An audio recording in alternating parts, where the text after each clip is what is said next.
Look at how beautiful those tiny fishing boats look with the sky behind it on this calm river.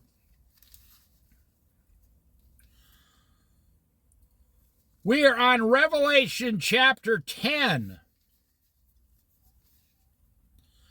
Revelation chapter 10, it's a short chapter it looks like, but it's probably got a lot of good stuff in it. Revelation chapter 9 should have scared the hell out of you. And I do mean literally. If you're not willing to repent after Revelation chapter 9, I don't really have another answer for you other than Jesus Christ. Revelation chapter 10. Then I saw another mighty angel coming down from heaven. He was robed in a cloud. Wow. With a rainbow above his head. His face was like the sun, and his legs were like fiery pillars. I guess you could ask the question here, is that Jesus Christ? Is this Jesus? It says it's an angel, but we read in the previous chapters that Jesus has a rainbow above his head, his throne. His face is like the sun, and his legs are like fiery pillars. Now, I'm just going to go out on a limb. I think it's just a representation of the things of Jesus. I believe it's an actual independent angel that's got his own life and everything. He's just a representation of Christ here.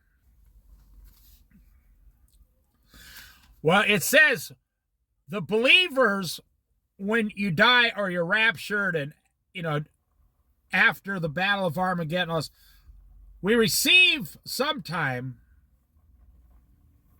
our perfect spiritual bodies.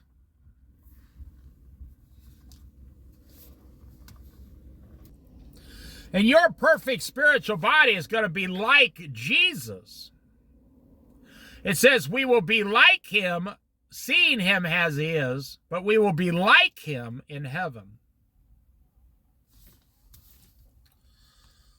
Who knows? Maybe we're going to have rainbows above our head. Who knows? I mean, no one actually knows.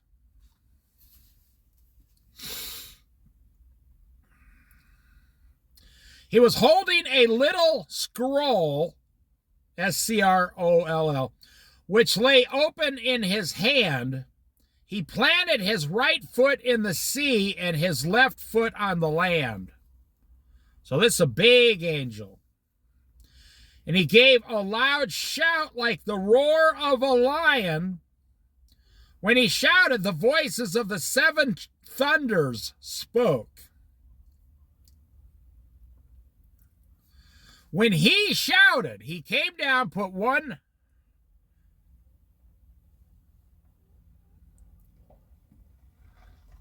of his feet on land and one of his feet in the sea. And the voices of the seven thunders, not trumpets, thunders, spoke. And when the seven thunders spoke, I was about to write, but I heard a voice from heaven say, "Whoa, seal up what the seven thunders have said and do not write it down."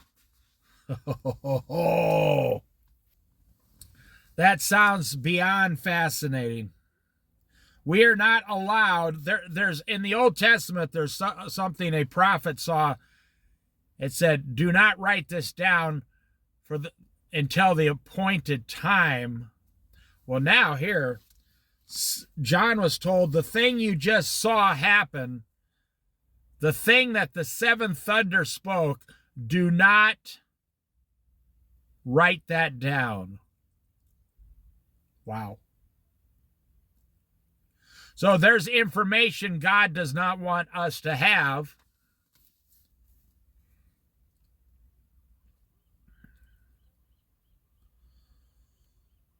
But I heard a voice from heaven say, seal up the seven thunders.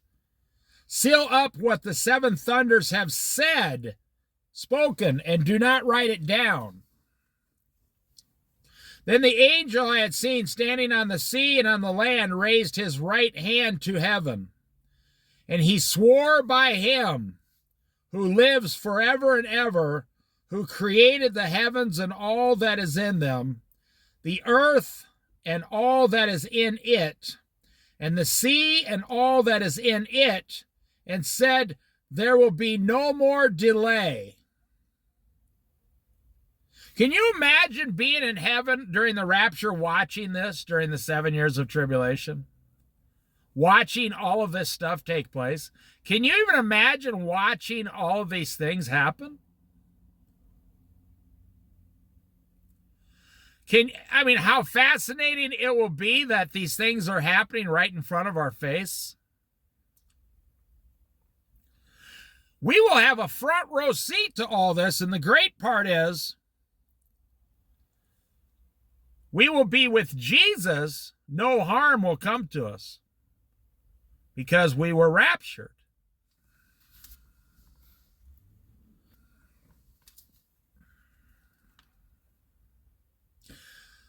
There will be no more delay, said the great angel.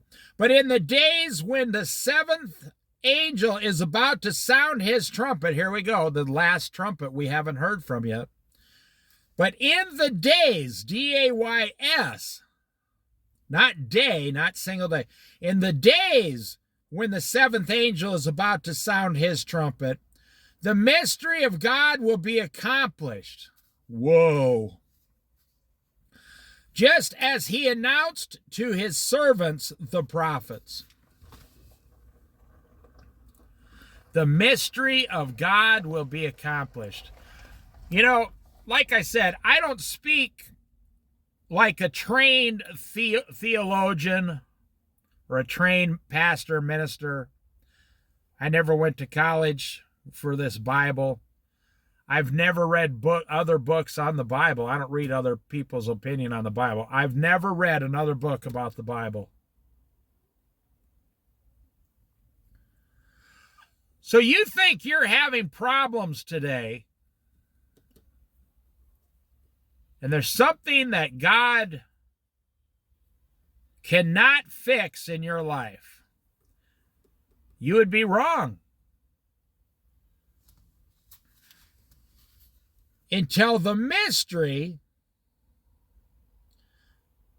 of God will be accomplished.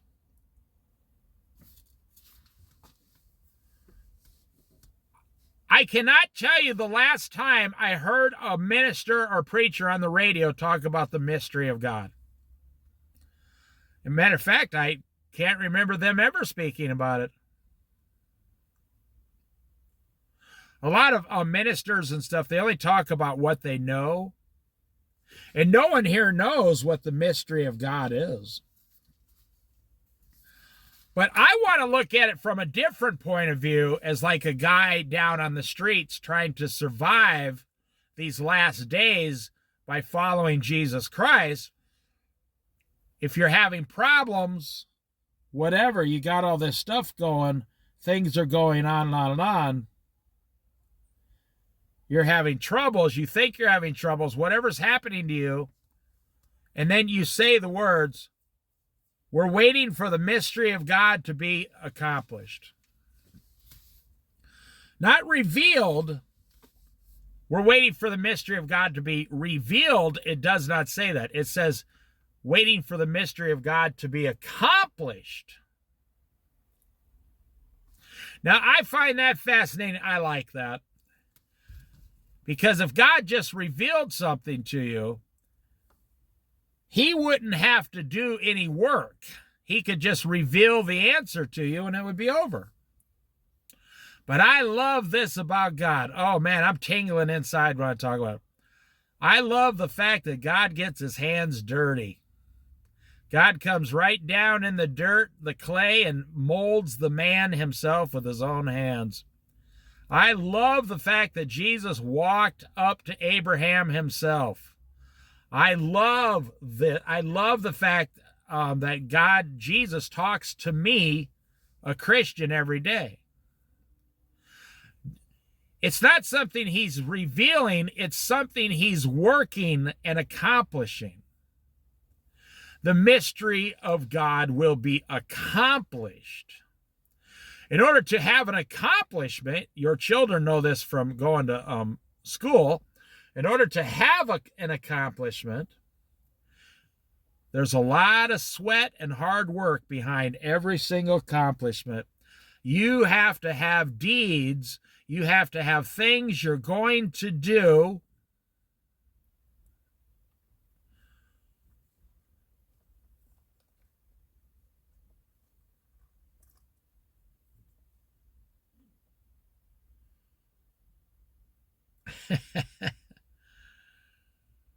Never fails. I'm sitting there, I just had a homeless guy walk up to me down here at the river. Now there's people here, but a homeless guy walked up and looked inside my vehicle at me, and when he saw me, he left. Like, he didn't know if someone was in here. See, my window's down a little bit, so maybe he thought there was something he could steal. Just happened to me. And then I turn, my big ugly face, I turn and look at him. The guy looks at me and walks away like he never, oh, someone's in there, and he walks off. Just happened right now.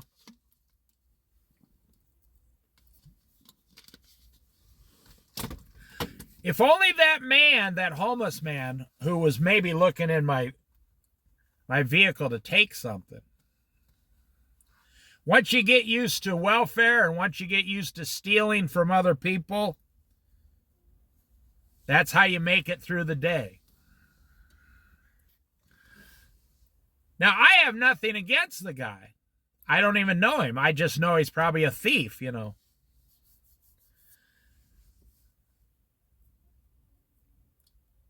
I like the fact that God is not on welfare. God is not going around stealing. God is not doing anything unjust. No. This homeless man, this is a good example. This homeless man that just did that to me in my vehicle.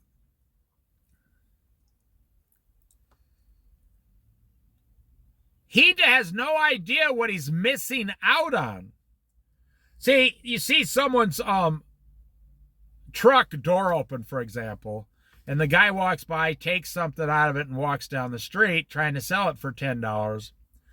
God's trying to give that man $1,000 a week at a job. But there's something the devil, when he comes along and convinces you can make it on $10 a day, $15 a day, if you somehow get your hand on a $20 bill this weekend, it's going to be a great drunken weekend. Like they call them roly-poly. They call it the guys who used to live at flop houses. Just a stone that rolls along but doesn't ever gather moss, but it never accomplishes anything. They never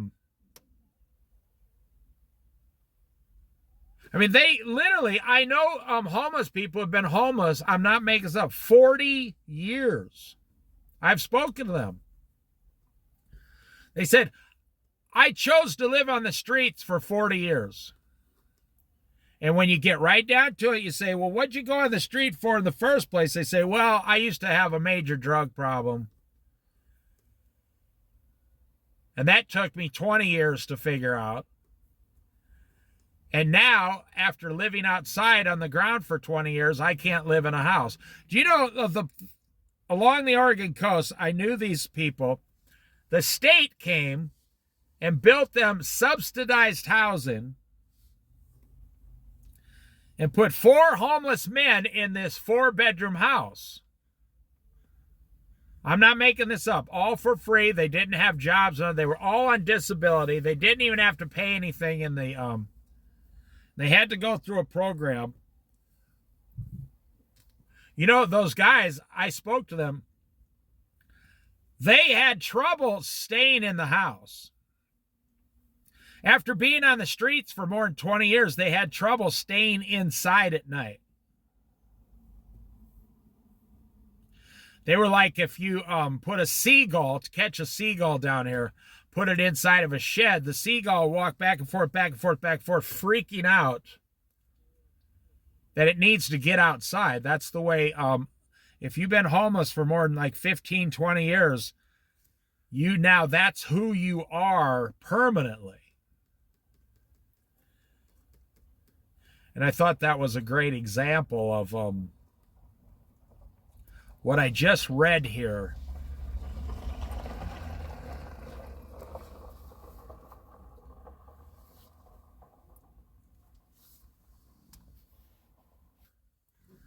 The mystery of God will be accomplished,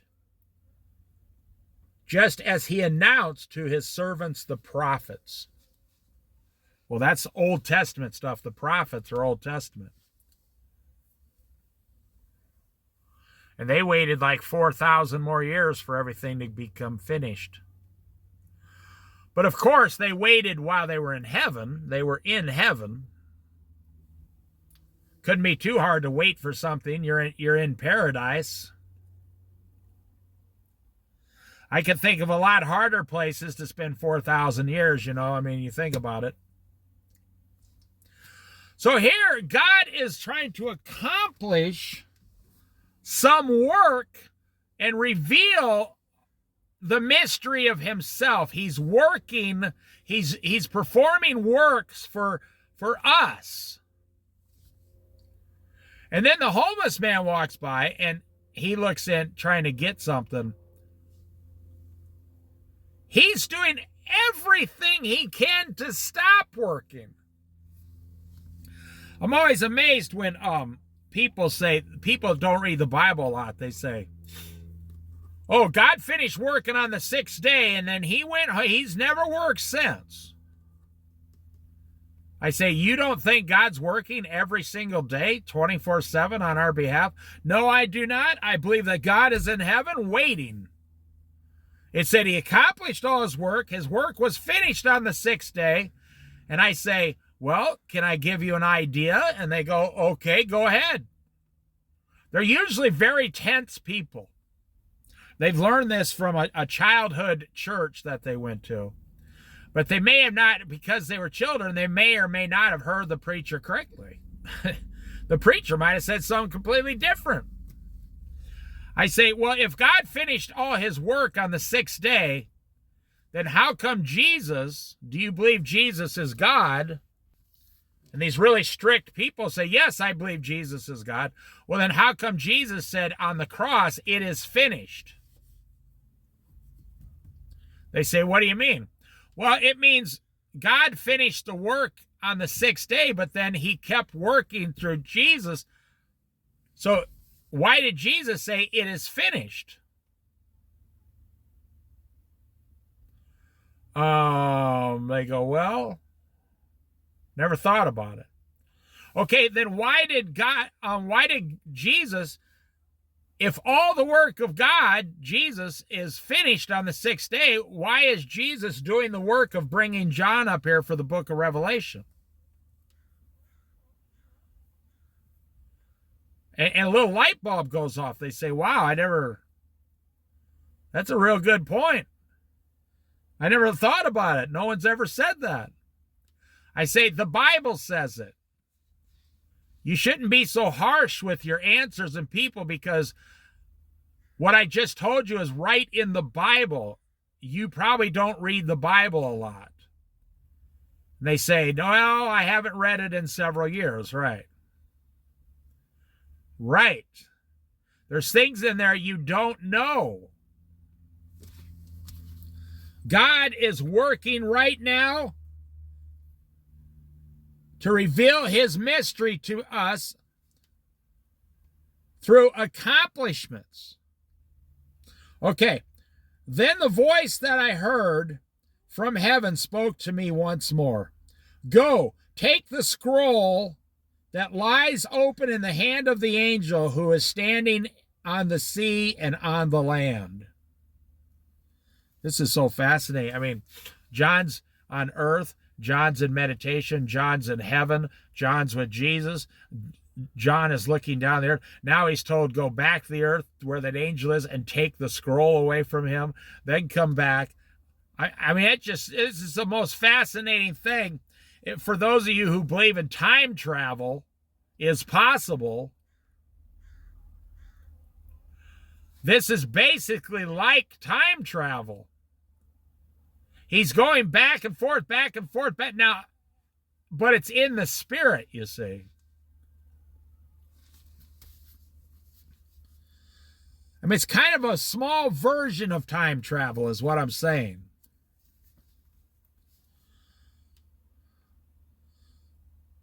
Go and take the scroll that lies open in the hand of the angel who is standing on the sea and on the land. So the scroll is open. So I went to the angel and asked him to give me the little scroll. Now that is profound. John said, so I went, more or less, I bet they just sent him. I mean, how is he going to walk from heaven down to the, But that's not the part I'm laughing at. John goes for this. Now, what did they say? Go and take the scroll out of his hand. He was given a specific command. John, go down and take the scroll out of the hand of the angel. What does John do? So I went to the angel and asked him to give me the scroll. You're standing there, John, a Jewish man, 5'6", 5'8". And there's this 10-foot, 20-foot angel in front of you.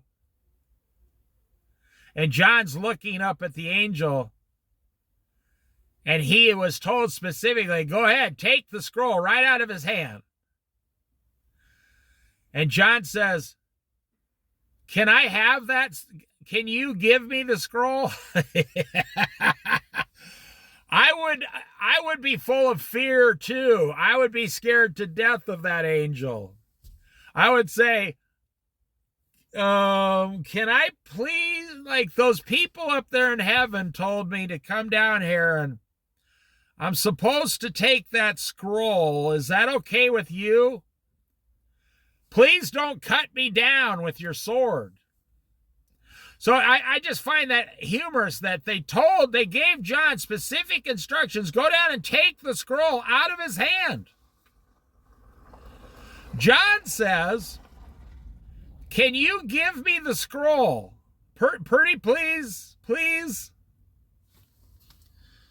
Now listen what next. He, the angel, said to me, take it and eat it. The angels in heaven told him, go down and take the scroll out of that angel's hand. John comes down and says, now I'm splitting hairs, it's a technicality. He says, can I have the scroll? He didn't go down and take it like, hey, the Lord told me to come down and take this from you, so I'm going to go ahead and take it with confidence. No, he's asked, can you give me the scroll? How does that angel, mighty angel, answer John? He says, well, go ahead and take it. They told you to take it. Take it. I can't harm you. I can do no harm to you if the Lord does not tell me to. I can do nothing outside of the word of the Lord. I cannot harm you or bless you unless the Lord tells me to. So he said, take it and eat it. Like, why are you asking me to give it to you? They told you to take it. Well, I'm telling you, as a man full of fear, I would be afraid. I'd say, can I please have the scroll? They sent me down here to get the scroll. I hope you're not going to do anything bad to me. I mean, if a 25-foot angel showed up in front of you right now, and the Lord appeared next to you and said, go ahead and take the scroll out of that angel's hand. It'd be like your dad is Jesus, and your dad's having you do something like you've never done as a child before. You got a little bit of fear as a child, so you look at the angel and go, the Lord sent me over here, and I was wondering if you could give me the scroll. And the angel says, well, the Lord told you to take it. The Lord is in charge, not me, the angel. I just found that kind of humorous that I think a little bit of fear came in there. At least that's how I would be looking at it. I would be afraid. So I went and asked him to give me the little scroll. He said to me, take it and eat it. It will turn your stomach sour, but in your mouth it will be as sweet as honey. I took the little scroll from the angel's hand and ate it. It tasted as sweet as honey in my mouth, but when I had eaten it, my stomach turned sour. Then I was told, you must prophesy again about many peoples, nations, languages, and kings. And that is the end of chapter 10. Then we go through chapter 11, and it says down here, the seventh trumpet is half or 3/4 of the way or whatever through chapter 11. So we finally get to the seventh trumpet in chapter 11. So John is saying here, you have been given you just ate a prophecy.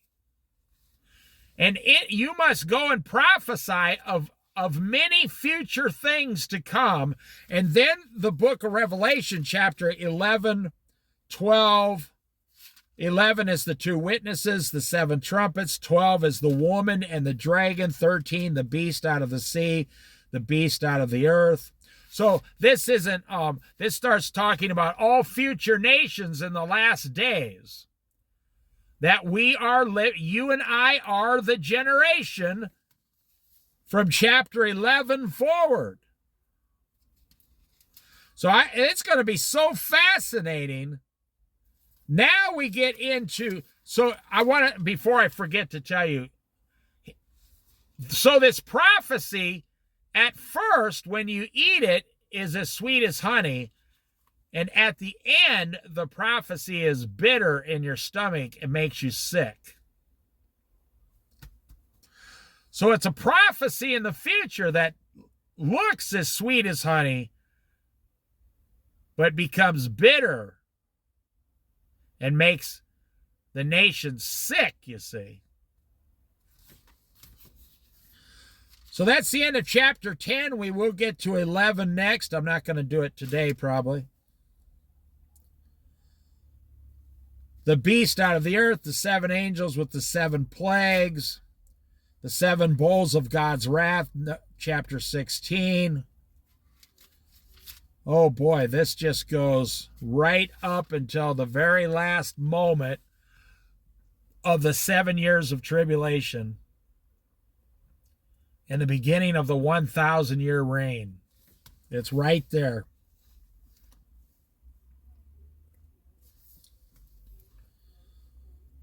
That's the end of chapter 10. I want to tell you a story before I let you go here.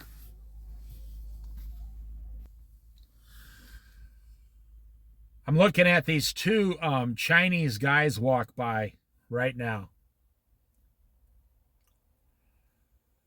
They're dressed in like one-piece coverall work type things. You know, there's a lot of boats and ships that go all over. You see Japanese, Chinese people in Filipino, Indonesia, Chinese. You see them all over the West Coast working on the boats and stuff, passing through. They got permits. They can stay in your country. They've been checked out, all this stuff. Here's the point I'm making. The majority, I'm telling you a story about, you can take it to what we just read, or it doesn't really matter. A story about foreigners that come to America. And my 61 years experience with foreigners, everything people say about foreigners is completely untrue and non-factual. I can say, seriously, 90% of all the foreigners I've ever seen working in America have never caused any problems, because if they're being tracked for the most part, if they cause a problem and get caught, they're out of the country. 10% of foreigners cause problems. Can you say that about white people or black people, that 90% of all white people just mind their own business and do their job? No, you can't say that. Not in today's society. You cannot say that about black people either. That 90% of all black people are getting ahead and using the American system. Nope. You cannot. So it's funny to me how these foreigners come over. These two Chinese guys. They were like 45 years old working on a ship down here somewhere. And I bet you they got a larger bank account than you and me put together. They weren't fat. They cook all their own noodle, chicken, vegetable meals every day on the boat. They don't pay rent because they live on the boat working. They do exactly what the guy who owns the boat tells them to do because they want to keep the job. They're not like Americans. They don't worry about health care and all that. If they get sick and die, that's just, they believe that's God's will. Well, that's how it was up until the insurance companies in America. The American insurance company came along with health care. Now, we've had it sooner than this, but really in the 1980s, healthcare started to become a $1 billion a year business. You used to just be able to go to the hospital and get checked in for get your problem solved for $22. I had a friend come up to me yesterday. He said, I missed 2 days work. People just walk straight up and start telling me stuff. I said, oh yeah, what happened? And he says, at work, I got a pinched nerve and I had no feeling in my left leg, and they sent me down to the walk-in clinic. So he got a bill there. They sent me over to the emergency room. They put me in an MRI machine.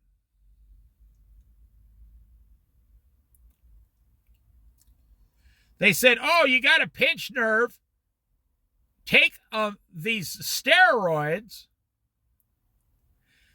And in 2 days, your feeling in your leg will come right back. You'll be just fine when your nerve heals up. He said, that's what he did. I said, wow, how are you going to pay for all that? He said, oh, I don't pay for it. He said, thanks to my child. He says, I have one child and I'm married, and him and his wife both work full time. But they get free health care through the state because of a child puts them under the threshold, and they get 100% health care through the state. He said even the steroids were like $150, and I got them for $28 through his health care. I said, how much did, they charge for all that other stuff? He said, I don't know, but probably thousands of dollars. He said, they did a lot of stuff to me, and then they just found out that I didn't even have a problem. I just needed $30 worth of steroids and go home. He said it took me like 6 hours, all these doctors and nurses and going through an MRI machine. And you see the hospitals, you see the state, the government said to the hospitals, we're only going to pay you about 60% of what you charge. So all the hospitals and stuff now, you go in and they do every single possible thing they can to you, and they send the bill to the federal government. And the federal government writes the check. But it only pays them like 60%, sometimes only 40%. So I'm saying, that's the way healthcare used to be when I was under 30 years old, the first 30 years of my life. This has all really only exploded since the 80s and 1990s. To where a person can't even afford to get sick anymore. So, you got these two Chinese guys. They're living old school. They're working. They have no health care. They're not even probably legally, they're in the country on a ship legally, but they're probably still Chinese citizens. That's fine. Every foreign person I know comes to this country, United States, in 10 years, they have 10 times, 100 times more than the average person. Why? Because they spend less. These two Chinese guys, they were friends. They look after each other. They probably got wives and families in China. They wire money home. They have no car, no rent, no electricity, no water, no sewer, no garbage. They don't pay American taxes. They take their check, go home, pay all Chinese stuff. So I'll finish with this. This is the point I'm making. This is the experience. 90+% is what I see doing this. If you were raised in a third world or secondary world country and you had a chance to come to America and make $25 an hour, that's like finding a gold mine. These guys can make $250 a day. So it's funny, I was looking at this guy actually panning gold on the Rogue River in southern Oregon on the coast. And he goes down there on Saturdays and Sundays, about 8 months a year, and he finds $100 on Saturday and Sunday, like $50 in gold each day. So he's down there making $100 on this hobby, working his butt off. And these two Chinese guys are making $250 a day. You understand the difference between American? Now, the reason I brought this up is because when it said the mystery of God's accomplishments, and then the homeless man comes up to me and just kind of stares off into space looking for something to steal, something free. And then these two Chinese guys walk past me. Didn't look at me, didn't pay me no attention, didn't even look at my vehicle. They minded their own manners. They were very polite. They were walking slowly. They were on a break. They're making $250 a day, which is available to every single American. You can go out and become a truck driver and make $300 a day right now. But the average person says, I don't want to do that. So I'll finish with this story. I knew this guy who came here from the Philippines. He worked in a restaurant with me. He came here with his wife and his two young daughters. He comes to the Philippines. He explained the whole thing to me. He had to have like $12,000 per person on him just to get... He did it legally. He was drawn, look at that boat. He was drawn for American citizenship.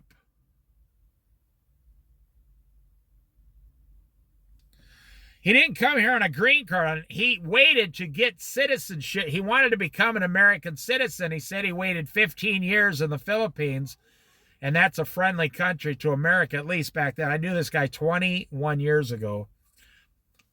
He comes here. Guess what he got a job doing? Washing dishes. I'm like, how are you going to make enough money washing dishes? Guess what his wife got a job doing? Cleaning rooms at a motel. He put both of his daughters in American school system. He told me, he says, I still see him once in a while. He says hi to me.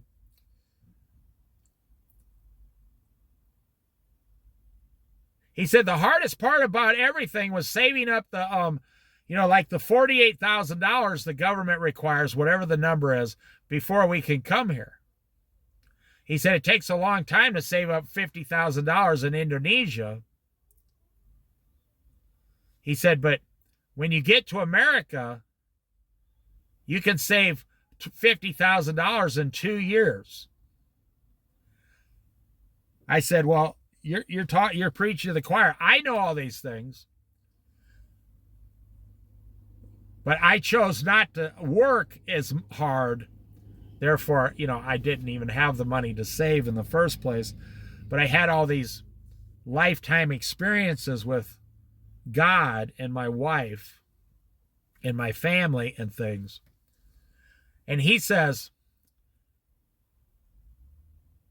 in America, he said, I'm working 40 hours a week washing dishes. That is enough for us to live. So every dime my wife makes 40 hours a week goes into the savings account. I said, wow, you save 50% of your income and you have 2 children. He says, yes, we work. We make all our own food. He wouldn't even eat the food at the restaurant. He brought his own food. He ate his own food. They don't go out to eat. They don't go to movies. They do not own a TV. They own a radio, just like they did in Indonesia. His daughters, when they were finished with public high school, which they considered the greatest education on earth, so they didn't have to send their daughters to college, they both went out and got jobs with their mother at the place where they clean rooms.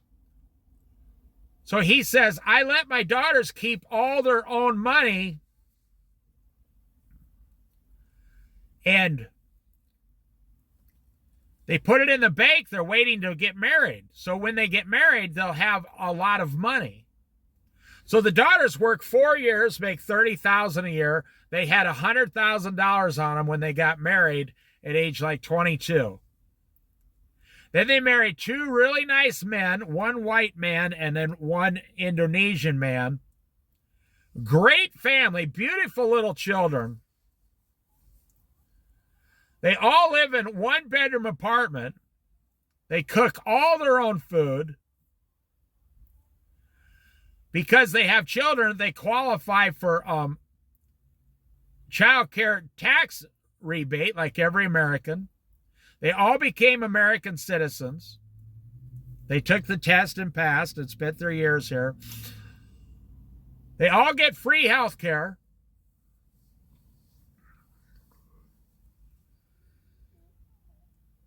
And they all have over $200,000 in the bank, and they don't even own a house. And he's been driving the same exact car for 15 years. He bought a $3,000 car 15 years ago, and he's still driving the exact same car. And he goes out every single day and takes a white towel and wipes the dust off the car. The car's in mint condition. And he's just like me. Why would you spend all that good money on a car when I only have to go 2 miles to my job? Okay, well, he's older now. He came here when he was like 40. He stopped working about 4 or 5 years ago. He retired. And he sits at home. at age 57. And his wife still works at the motel, and the daughters are each with their husband and children. And every single Sunday, they all get together as one big unit in his place and sit around and eat. It's like a feast every week. It is they are living the American dream without all the pleasurable items. Like we just studied in the 2 chapters ago, you are serving, the Bible is very clear, you're serving false gods that cannot hear, see, or walk. Meaning you're serving things in this world, you're turning them into your false gods, like your house, your car.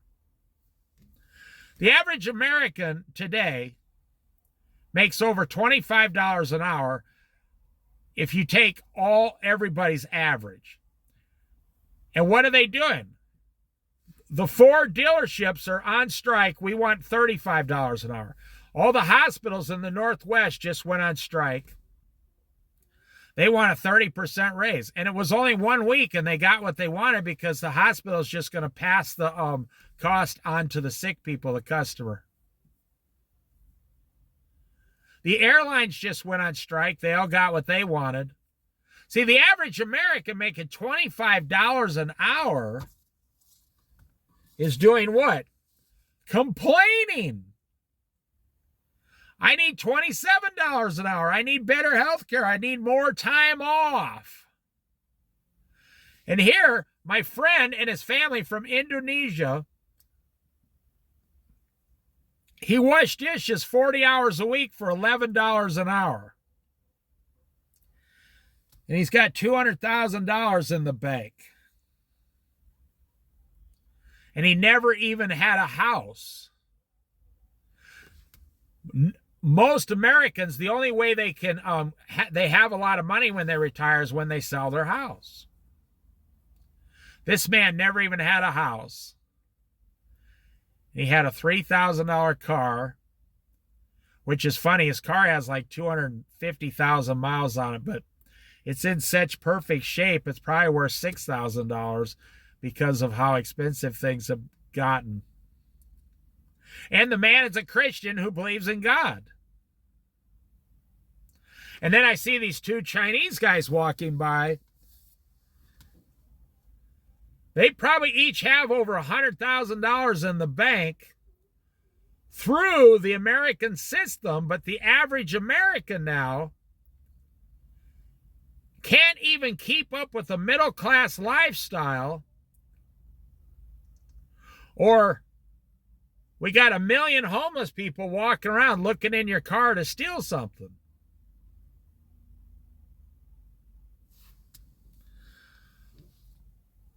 And I believe because of our lust for things, I will say this and then I will end. Because of our lust for things, I believe the Lord is going to call us back to Him in America through financial collapse and hardship. That's what I believe. I believe it's going to be here within a few short years. There's going to be a financial collapse, hardship. Even people are doing really well in this country, or they're just teeter-tottering in the middle. Like they make $6,000 a month, but they're spending $6,000 a month.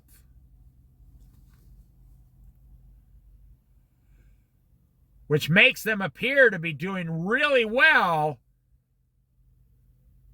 But anybody can tell you, if I have 6 marbles and I have to give away 6 marbles, I don't have any marbles.